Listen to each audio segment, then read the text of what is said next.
चलो बच्चों लोग हम लोग आज थर्मोडायनेमिक्स चैप्टर के अंदर एनालिसिस करेंगे वेरियस प्रोसेस ऑफ थर्मोडायनेमिक्स, जिसमें हम लोग बात करने जा रहे हैं आइसोथर्मल प्रोसेस। आइसोथर्मल प्रोसेस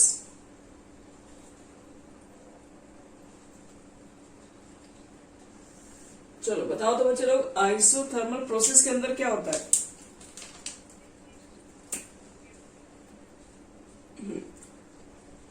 इसमें टेम्परेचर कांस्टेंट रहेगा पूरे प्रोसेस के अंदर। पहली बात ये, अगर टेम्परेचर कांस्टेंट हो गया तो इसका मतलब है चेंज इन टेम्परेचर भी कांस्टेंट रहा होगा, डीटी की वैल्यू भी जीरो हो जाएगी। डीटी की वैल्यू जीरो, या फिर इसको ऐसे कह लो डेल्टा टी जो होगा वो जीरो होने वाला है। अब देखिए ये जीरो होने से क्या इफेक्ट आएगा, वो सब सारे केसेस के ऊपर बात करेंगे। तो फॉर एक्सपेंशन या कॉम्प्रेशन ऑफ गैसेस, चाहे वो गैस आपकी एक्सपेंशन हो रही है, for expansion and compression of gases, बोलिए।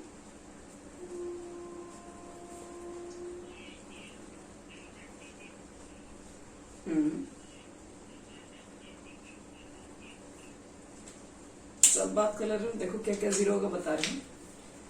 सबसे पहले आपको पीछे बताया था, याद कीजिए,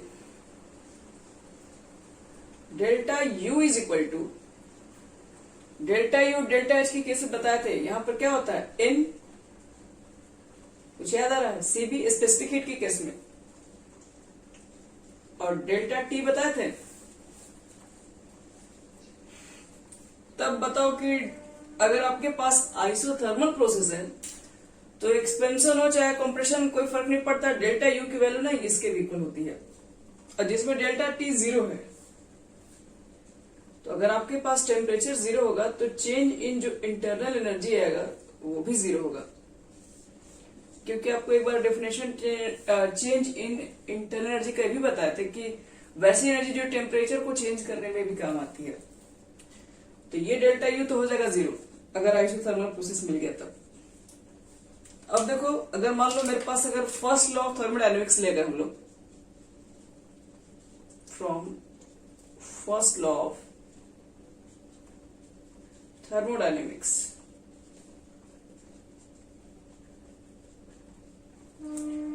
तो फर्स्ट लॉ ऑफ थर्मोडायनेमिक्स हम लोग क्या बोल सकते हैं, डेल्टा यू जो होता है वो क्यू प्लस डब्ल्यू होता है, और डेल्टा यू की जगह पर जीरो पुट करने जा रहे हैं तो Q प्लस डब्ल्यू, तो हम लोग बोल सकते हैं जो Q हो जाएगा वो माइनस डब्ल्यू हो जाएगा। यानी कि बोल सकते हैं कि अगर आइसोथर्मल प्रोसेस है तो आइसोथर्मल प्रोसेस के कंडीशन में जो आपके पास Q है, यानी कि Q का मतलब जो हीट है उसकी वैल्यू जो आएगी, उसकी छोड़ो, Q का छोड़ो, W का जो वैल्यू वर्क डन जो होगा वो हमेशा क्या होगा, वो हमेशा आपके पास निगेटिव ही आएगा। यानी बोल सकते हैं कि वर्क डन जब निगेटिव आएगा तो इसका मतलब है कि work done by the system होगा, इसको बोल सकते हो। और वर्क डन अगर बाय द सिस्टम हो गया तो वो किसके इक्वल हो गया, वो Q के इक्वल हो गया। तो यहां से देखो एक लाइन हम लोग क्या लिख सकते हैं, ऊपर से मिटा रहे हैं,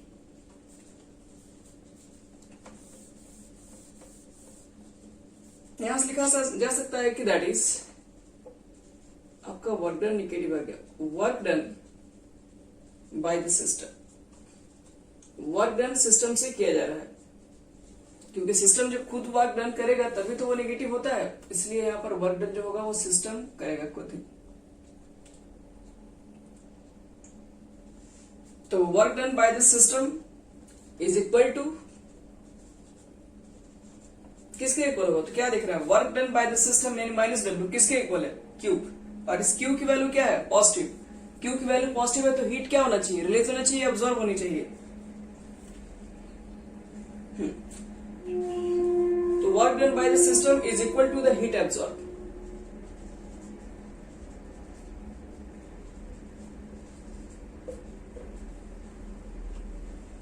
चलो ध्यान रखना इसमें। ये हमारा हो गया आइसोथर्मल प्रोसेस के सारे कंडीशन। अभी और भी देखो, इसमें और भी केसेस है।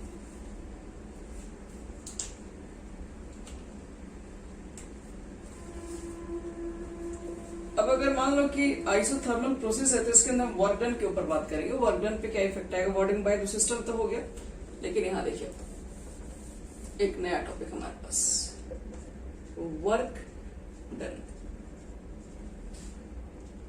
इन आइसोथर्मल प्रोसेस। अगर मान लो कभी कभी क्या होता है ना कि न्यूमेरिकल्स में आइसोथर्मल प्रोसेस लिख के दिया जाता है, फिर उसमें वर्क डन कैलकुलेट करने के लिए बोल देगा। जैसे कि आप लोग पिछले बार टेस्ट में ऐसा क्वेश्चंस था, आइसोथर्मली वर्क डन वगैरह क्वेश्चन कर दिया था। तो देखो, अगर वर्क डन क्वेश्चन में किया गया हो और आइसोथर्मल के प्रोसेस के अंदर किया गया हो, तब देखो क्या वहां करेंगे। तो वर्क डन याद रखना बच्चे लोग, दो तरीके से किया जाता है। एक होगा रिवर्सिबल। रिवर्सिबल रिएक्शन किसे कहते हैं बोलिए?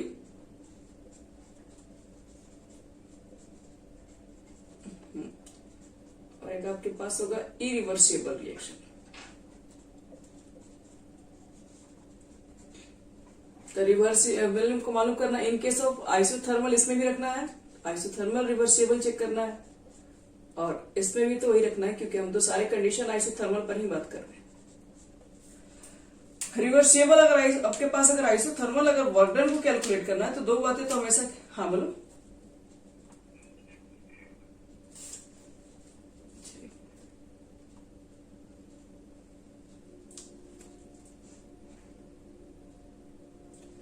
देखो, अगर मान लो कि रिवर्सिबल रिएक्शन है और आइसोथर्मल के लिए है, तो दो चीजें तो आराम से लिख सकते हैं। एक तो डेल्टा U 0 होगा, डेल्टा T 0 होगा।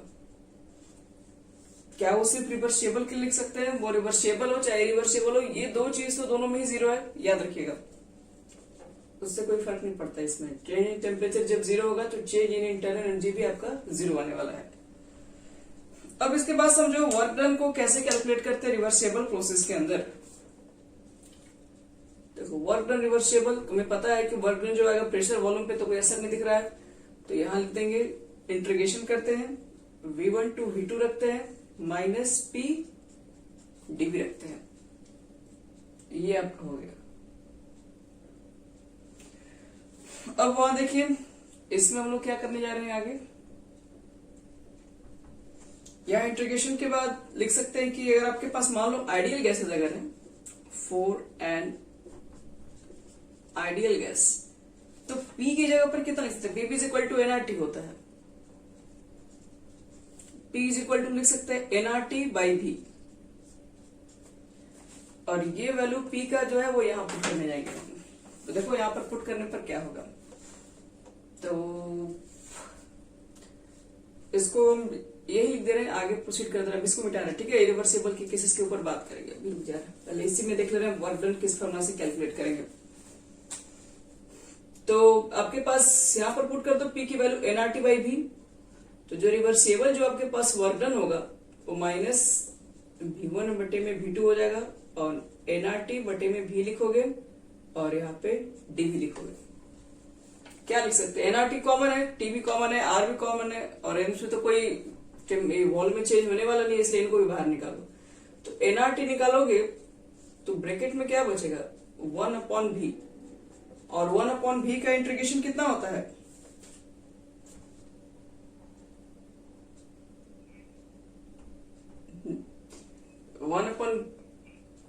लॉग नहीं, उसको ln में लिखते हैं बस पहले। तो इसका इंटीग्रेशन हो जाएगा ln V, ये V1 हो गया और ये V2 हो गया, और ln की जगह पर ये वैल्यू पुट कर दो, तो minus nRT ln V1 minus ln V2, और लिख सकते हो माइनस nRT ln V1 बटे में V2 लिखा जा सकता है। और ln को लॉग में कन्वर्ट करने के लिए कितना से मल्टीप्लाई करना होता है? माइनस 2.303। अगर आपको लॉग में लिखना है RT, लॉग लिख लो V2 बटे में V1। तो रिवर्सिबल, ध्यान रहे एक फॉर्मूला जब निकाल रहे, ऑलरेडी एक बार निकाल भी चुके हैं। ये फॉर्मूला किसके लिए? ये फॉर्मूला अगर आपके पास वर्क डन रिवर्सिबल हो, इन केस ऑफ आइसोथर्मल हो, तो आप ये चीजें यूज कर सकते हैं। यहां तक नोट करो। और इसमें हम लोग एक चीज और बात करेंगे। मुझे पता है कि जो प्रेशर होता है वो इनवर्सली प्रोपोर्शनल वॉल्यूम होता है। ये बात कौन बोला था?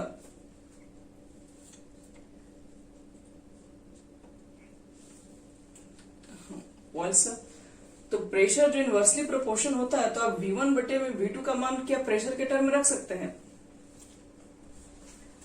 बिल्कुल रख सकते हैं। आप पढ़ेंगे बॉयज क्लास से P1 V1 is equal to P2 V2 होता है। तो V2 बाई V1 निकालोगे तो P1 बाई P2 भी आ जाएगा। तो इसकी जगह पर हम लोग P1 बाई P2 भी रख के बना सकते हैं। मान लो क्वेश्चन के अंदर प्रेशर के टर्म में बात किया, वॉल्यूम के टर्म में कोई चेंजिंग नहीं दिया हुआ है, तो आप ये चीज प्रेशर के टर्म में भी निकाल सकते हैं। पहले यहां तक नोट करो बच्चे लोग, सब लोग।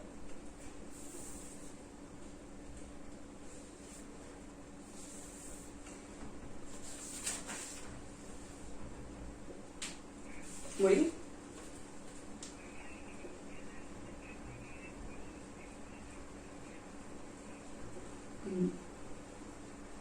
नहीं, ऐसा कुछ नहीं है, वो यही रहेगा, वो क्यों चेंज होने जाए।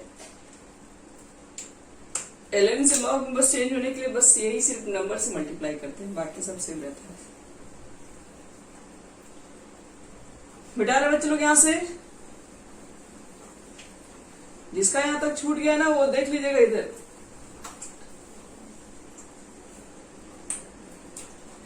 चलो अब देखो यहां पर ध्यान से कि आपके पास वर्क डन रिवर्सिबल का केसेस निकल गया, और हमें पता है कि P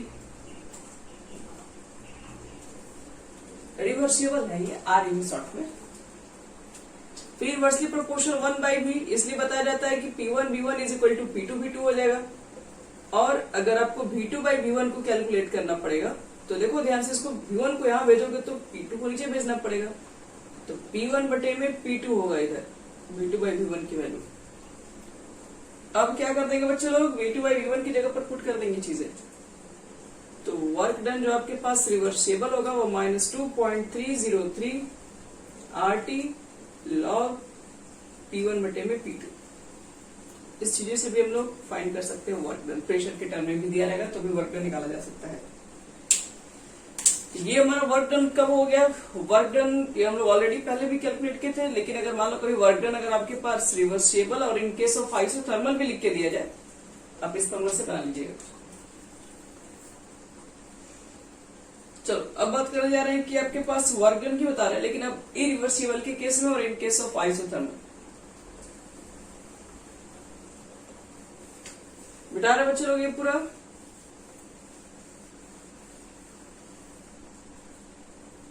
देखो इरिवर्सिबल के केस में बात कर रहे हैं,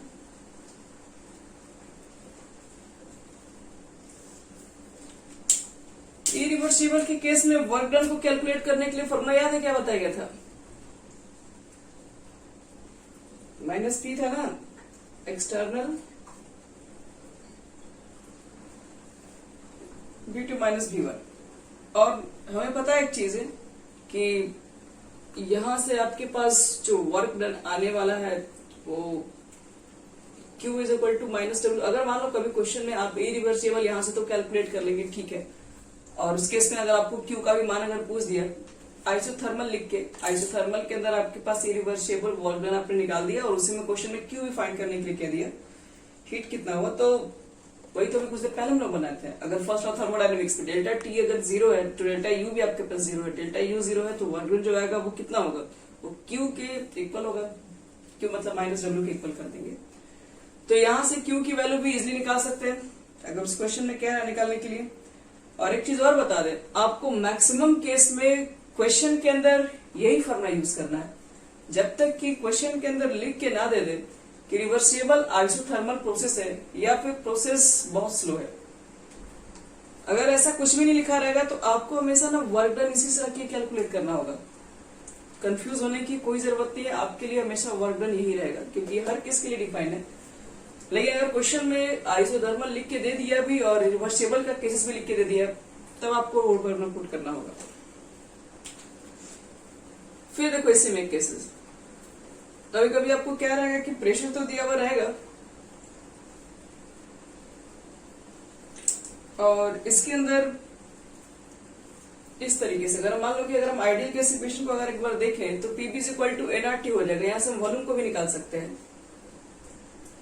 वॉल्यूम को निकालोगे तो एनआरटी बटे में P1, तो कहोगे कि T1 नहीं लिखे। T1 क्यों लिखोगे? टेम्परेचर कांस्टेंट है, तो यहाँ पर टेम्परेचर का कोई चेंजिंग नहीं होगा। तो V2 लिखोगे तो P2 लिखोगे तो एनआरटी बटे में P1 लिख सकते हो।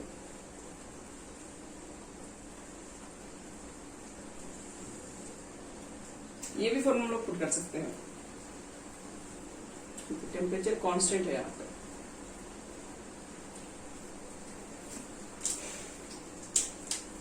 कुछ क्वेश्चन भी कराएंगे अभी इसके ऊपर, इस कंडीशन पे क्या क्या क्वेश्चन हमसे किया जा सकता है। तो ध्यान में रखना, इसमें आइसोथर्मल की कंडीशन में वर्क डन को भी कैलकुलेट करना है। उसके लिए भी दो हमारा फॉर्मूला है, मैक्सिमम फॉर्मूला यही यूज करना है जब तक कि क्वेश्चन में लिख के नहीं दे देता है कि रिवर्सिबल वर्क डन आपका हो रहा है। चलो एक क्वेश्चन दे रहे हैं, सब लोग को ट्राई करना है, बता रहे हैं इसको।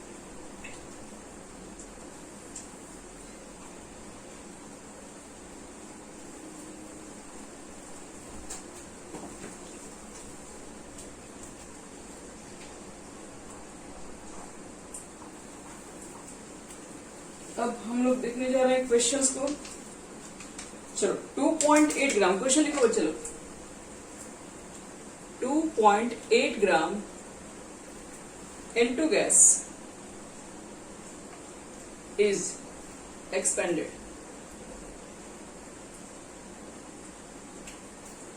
2.8 ग्राम into gas is expanded, expand हो रही है and isothermally.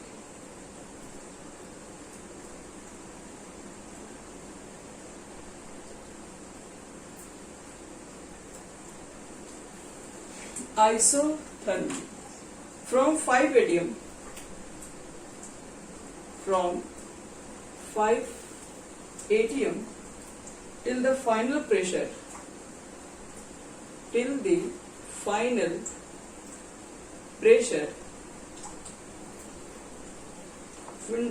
final pressure reaches to 180 at 27 degree Celsius. At 27 degree Celsius calculate, देखो क्या क्या कैलकुलेट करना है। Q निकालना है, W निकालना है और डेल्टा U भी निकालना है फॉर द प्रोसेस।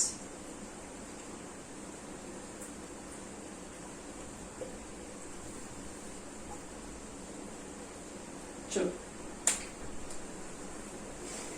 आओ चेक करते हैं ये सब सारी चीजों को कैसे फाइंड आउट करेंगे।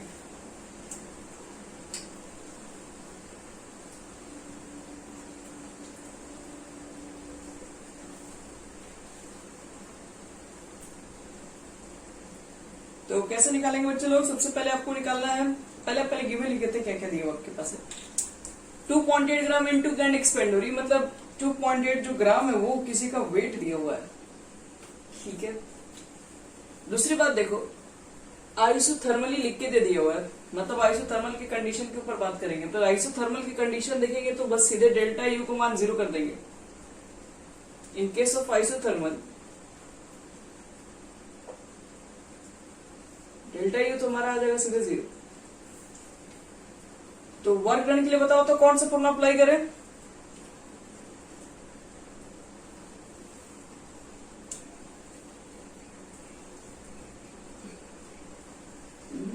ऐसा तो क्वेश्चन मेरे को नहीं लिखा और कुछ भी, तो हम लोग को ये रखना पड़ेगा minus P external V2 minus V1, और आपको अब इसको कन्वर्ट करना पड़ेगा किसके अंदर? तो प्रेशर के अंदर कर दो V2 और V1 को। V2 को क्या लिख सकते हो? nRT बटे में P2 और nRT बटे में P1। अब आपको क्या करना पड़ेगा? सबकी वैल्यू पुट कर दो, आंसर आ जाएगा। मोल्स तो निकालना पड़ेगा बच्चे लोग। मोल्स के लिए आपके पास गिवन मास है, आपको मोलर मास निकाल के उसको डिवाइड कर लो, मोल्स निकल जाएगा। क्या लगता है मोल्स कितना आएगा? मोल्स ऑफ N2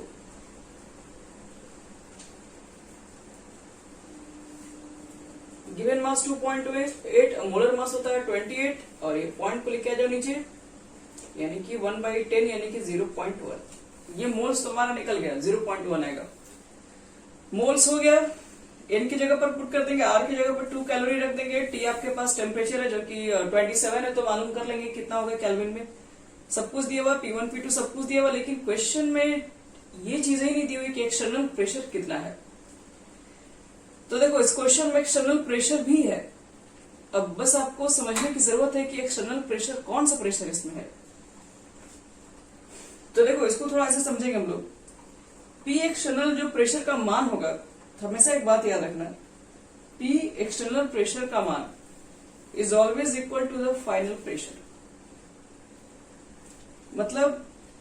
मतलब है कि देखो ध्यान से, क्वेश्चन में अगर P एक्सटर्नल का मान अगर नहीं दिखा है, क्वेश्चन में नहीं दिया हुआ कितना है, तो आपको हमेशा P एक्सटर्नल को उसके फाइनल प्रेशर के ही इक्वल मानना है। फाइनल प्रेशर, जैसे मान लो कि गैस एक्सपेंड हो रही है, तो गैस एक्सपेंड क्या करा, 5 atm से होना स्टार्ट हुआ और धीरे धीरे धीरे कितना पर हो गया, 1 atm पे आके, मतलब final pressure reaches to 1 atm हो गया। 1 atm पे आके फिर फाइनली वो रुक गया। अब 1 atm पर अगर मान लो कि गैस एक्सपेंड अगर नहीं हो रहा है, तो इसका मतलब क्या हुआ, 1 atm पे आने के बाद 5 atm का प्रेशर वो इनिशियल था, वो धीरे धीरे धीरे धीरे क्या हुआ, 1 atm तक पहुंच चुका है, और 1 atm प्रेशर के बाद वो एक्सपेंशन होना बंद हो गया। तो हम लोग क्या बोल सकते हैं, 1 atm के आने के बाद बंद हो गया, तो इसका मतलब है कि अगर कोई चीजें मान लो एक्सपेंड नहीं हो रही है, तो तभी पॉसिबल है जितना उसका इनिशियल प्रेशर लगा होगा, जितना उसका अंदर का प्रेशर होगा, उतना ही बाहर का प्रेशर होगा, यानी इंटरनल प्रेशर एक्सटर्नल प्रेशर उस कंडीशन में इक्वल हो गया होगा, तभी वो चीजें मूव नहीं कर सकती है फर्दर। क्योंकि मान लो कि यहाँ पर फाइनल प्रेशर अगर 1 atm है, तो फाइनल प्रेशर का कहने का मतलब है कि एक्सपेंड हो रही थी 1 atm पर आने के बाद क्या हुई, उसका प्रेशर रुक गया, मतलब आगे अब एक्सपेंड नहीं हो रही है। तो इसका मतलब है कि अब उसके ऊपर जो बाहरी जो प्रेशर है, क्योंकि अब एक्सपेंड नहीं हो रही, तो 1 atm का जो आपके पास प्रेशर जो अंदर से लग रहा है, वो सेम प्रेशर बाहर से लग रहा होगा, इसलिए अब गैसेस एक्सपेंड नहीं है। क्योंकि अगर मान लो कि बाहर से भी अगर कम प्रेशर लगा रहता, तो अभी सवाल भी आगे बढ़ दे सकता था। अगर कहा जा रहा है कि फाइनल प्रेशर 1 atm है, तो इसका मतलब यही है कि अब इंटरनल प्रेशर एक्सटर्नल प्रेशर वहां पर इक्वल हो गया, इसलिए अब वहां पर एक्सपेंशन बंद हो गया। तो इसलिए हम लोग यहाँ पर एक्सटर्नल प्रेशर को कितना रखना चाहेंगे,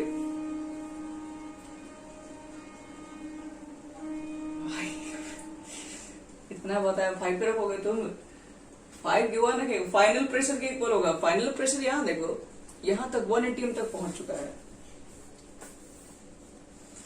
तो लिख लो, नोट्स में ये लिखवा दे रहे हैं, if external pressure is not given. देखिए छोटे मोटे एक्शंस के अंदर क्या होता है, ये सब आपको थोड़े लेवल पे क्वेश्चन हो गया, ये सब ये आपको समझने वाला हो जाएगा। P external pressure is not given, then final pressure is equal to external pressure is equal to external pressure।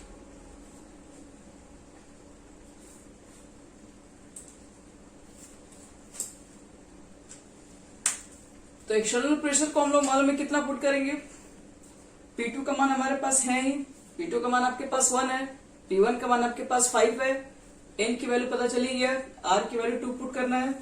तो देखो तो टोटल कैलकुलेट करके W कितना आ रहा है,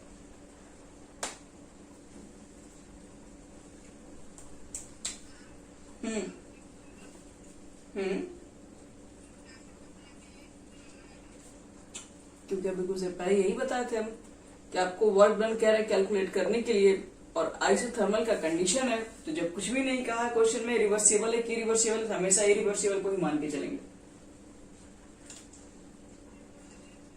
इरिवर्सिबल, हाँ बिल्कुल।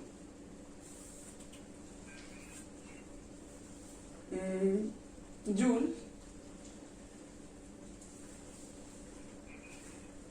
हाँ बोलिए नहीं, अब बोलो क्या बोल रहे हो जीतू। जी हाँ, आइडियल गैस इक्वेशन से वॉल्यूम को निकाल के पुट किया गया है। PV is equal to nRT होगा ना, तो V इज इक्वल टू क्या हो जाएगा, nRT बटे में P हो जाएगा। कितना बोल रहे हैं हम बोलो अर्नो?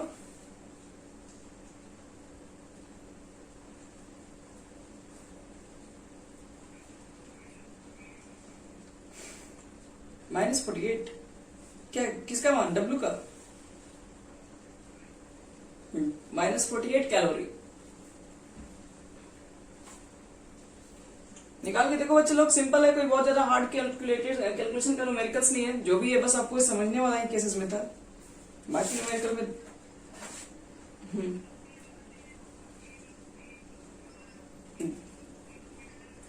आराम से निकल जाएगा। जब वॉल्यूम दिया रहेगा तो फिर क्या सोचना है।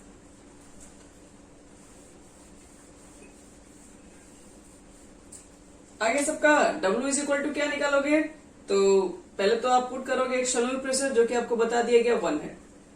फिर NRT देखो दोनों में कॉमन है, डायरेक्ट बाहर निकाल रहे हैं। N हो गया आपके पास 0.1, R हो गया 2, टेम्परेचर हो गया 300 केल्विन, क्योंकि 27 को तोड़ोगे तो 300 आ जाएगा। P2 का आपके पास 1 है, P1 आपके पास है 5। तो चेक करो यहां से फटाफट। -1 तो इसको निकाल दो, 10 लिख दो यहाँ पे, एक 0 यहीं से कैंसिल कर दो, और 2 इंटू 30 तो यहाँ पर हो गया 5। 5 -1, 5 से कटा दो 6 बार में, -1 12 4 -48 कैलोरी। तो चलो वर्क डन तो हो गया। चलो हमारा डेल्टा यू निकल चुका है, वर्क डन निकल चुका है, बात है क्यू। क्यू का वैल्यू कितना होगा बच्चे लोग?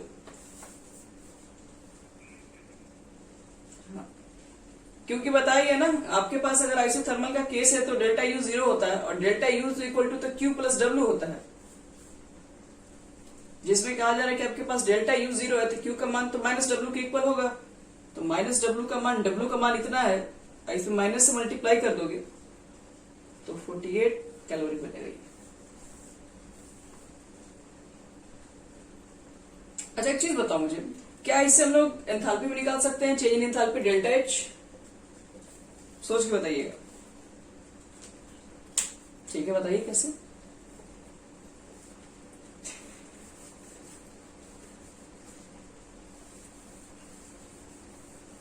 क्या कुछ भी, delta H is equal to कितना? क्या डेल्टा एच और डेल्टा यू का आपको रिलेशन याद है?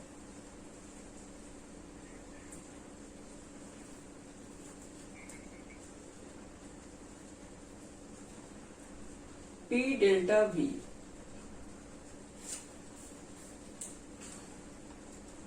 या फिर डेल्टा एनजी वाला आर्ट, एक minute sorry, delta NG RT याद है? पर डेल्टा एनजी में तो आपके पास, तो यहां पर तो गैसियस मोल्स के बारे में बात करेंगे तो सिर्फ और सिर्फ नाइट्रोजन दिया हुआ है, तो नाइट्रोजन के मोल्स को रखना पड़ेगा। तो मुझे लगता है कि डेल्टा एच अगर चाहेंगे इस प्रोसेस से निकालने के लिए तो डेल्टा यू पुट कर सकते हैं, 0 हो जाएगा, और जो डेल्टा एच निकालोगे वो किसके इक्वल हो जाएगा? वो लग रहा है वर्क डन के ही इक्वल आपके पास आएगा। तो वर्क डन की वैल्यू पुट करना पड़ेगा, क्यों जो भी वर्क डन होगा वही डेल्टा एच का भी वैल्यू आपके पास होगा। देखो एक और क्वेश्चन, एक क्वेश्चन आपको मोर दे रहे हैं, उसको ट्राई कीजिए। देखो तो calculate,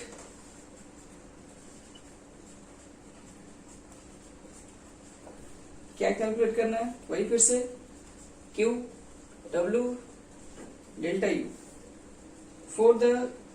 for 1 mole of an ideal gas, for 1 mole of an ideal gas expanded reversibly,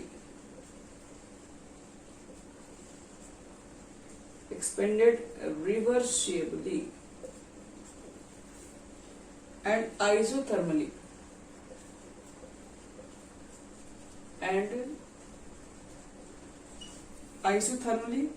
from 1 bar to 0.1 bar at 27 degrees Celsius.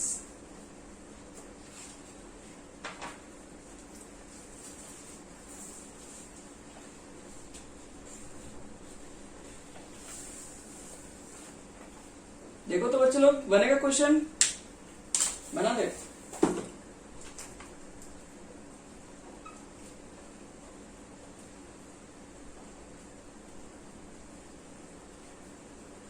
Try करो सब।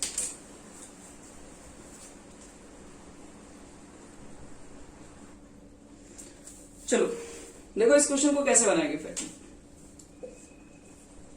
इस क्वेश्चन को ट्राई करने के लिए आपको क्या करना पड़ेगा, दो चीजें तो ऐसे निकाल दोगे, डेल्टा यू तो तुम्हारा 0 होने वाला है, और क्यू निकाल दिए, सॉरी डब्ल्यू निकाल दिए तो क्यू की वैल्यू तो ऐसे निकल जाएगी।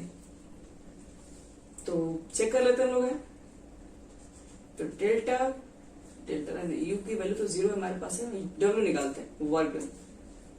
वर्क डन आपके पास क्वेश्चन ऑलरेडी गिवन बोल दिया है कि एक्सपेंडेड रिवर्सिबली आइसोथर्मली, सब मिला जुला के बोल दिया गया। तो आप ये फॉर्मूला पुट कर दीजिए और वही वाला फॉर्मूला पुट कीजिएगा जिसमें प्रेशर भी आता हो। तो 2.303 लिखते हो, फिर क्या लिखते हो लोग एनआरटी, और लॉग लिखते हो। यहां पर P1 बटे में P2 होता है। चलिए ये हमारा रिवर्सिबल वर्क डन कैलकुलेट करने के लिए फॉर आइसोथर्मल केसेस में ये फॉर्मूला पढ़े थे हम लोग। -2.303, मोल्स की वैल्यू कितनी है 1, आर की वैल्यू 8.314, टेम्परेचर आपके पास है 300, क्यू 27 डिग्री सेल्सियस है। लॉग लिखोगे P1, पहले प्रेशर कितना था आपके पास 1 था, बाद में हो गया 0.1, ये पॉइंट डालोगे तो ऊपर चला जाएगा 10, और लॉग 10 की वैल्यू आपको बताएं, लॉग 10 की वैल्यू कितना होता है बच्चे लोग?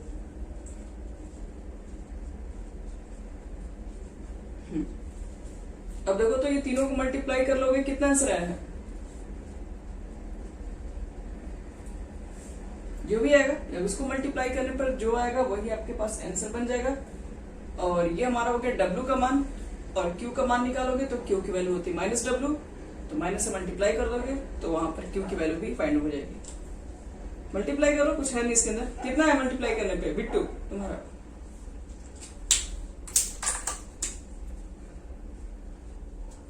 5744,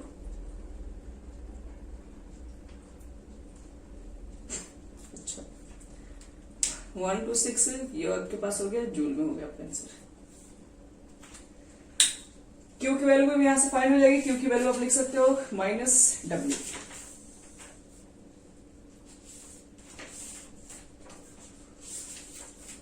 आइसोथर्मल के सारे केसेस को आपको ध्यान रखना पड़ेगा। इसके बाद नेक्स्ट हमारा आएगा आइडियाबैटिक एक्सपेंशन, जो कि हम लोग करने वाले हैं कल, आइडियाबैटिक के बारे में।